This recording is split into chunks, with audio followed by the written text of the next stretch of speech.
मैं आज इस वीडियो के माध्यम से ये बताना चाहती हूँ कि जो टीचर और स्टूडेंट का बॉन्ड है वो बहुत प्योर बॉन्ड होता है। लेकिन आजकल के बच्चे पढ़ाई में इंटरेस्ट नहीं दिखाते। क्यों नहीं दिखाते? क्योंकि उन्हें पता है उनकी पढ़ाई कमजोरी नहीं है, लेकिन उनके कुछ टीचर समझ नहीं पाते हैं। जैसे कि काफ़ी टाइम मैं भी इस चीज़ को नोटिस करती हूँ कि हर टीचर से हर बच्चा नहीं पढ़ पाता है।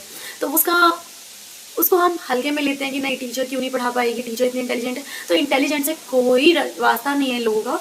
सीधी बात है कि स्टूडेंट को समझना, पढ़ाई से पहले एक स्टूडेंट और टीचर का बॉन्ड ऐसा होना चाहिए, अगर कोई भी डाउट हो, कोई भी क्वेश्चन हो, तो बच्चा खुल के पूछ सके कि मैम कैसे इस क्वेश्चन को करना है, इस क्वेश्चन को कैसे करूँ, इसका आंसर क्यों होगा, कैसे होगा। तो मैंने जब ये फेस किया, ये प्रॉब्लम्स फेस की, तब मैंने देखा कि लोग इस प्रॉब्लम को फेस ना करके प्रॉब्लम्स बच्चे में बताते हैं कि बच्चा पढ़ना नहीं चाहता है, बच्चे को इंटरेस्ट नहीं है पढ़ाई में। लेकिन ऐसा नहीं होता। बच्चा भी जानता है कि पढ़ाई बहुत इंपॉर्टेंट चीज़ है और बच्चा पढ़ाई में कमज़ोर नहीं है। लेकिन बच्चा ये चाहता है कि जो उसको पढ़ा रहा है वो उसे अच्छे से समझे, समझाए, जिससे वो अच्छा मार्क्स स्कोर करे।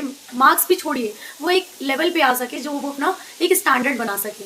तो इसी के लिए मैं ये फर्स्ट ब्लॉग लेकर के आ रही हूँ और मुझे व्यूज़ से कोई लेना देना नहीं है, ठीक है। अगर आपको पसंद आए तो आप सब्सक्राइब करना, लाइक करना, कमेंट ज़रूर करना। नमस्ते आप सभी को। मेरा इस चैनल को शुरू करने का मकसद ये नहीं है कि मेरे व्यूज़ बढ़ें या फिर कोई और प्रॉब्लम आए।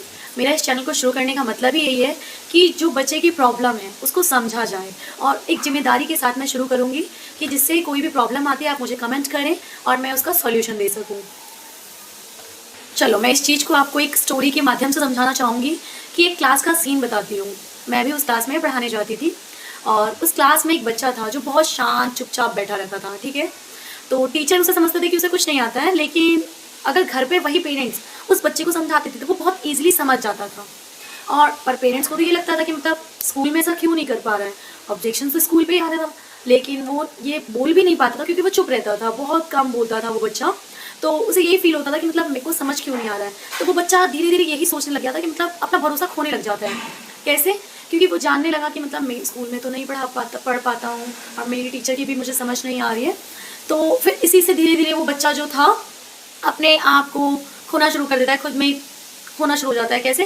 जैसे कि मैम मुझे समझाती है और मुझे नहीं आता है, तो शायद मैम मुझे डांटेंगी या मारेंगी, मेरे पेरेंट्स को कंप्लेन करेंगी।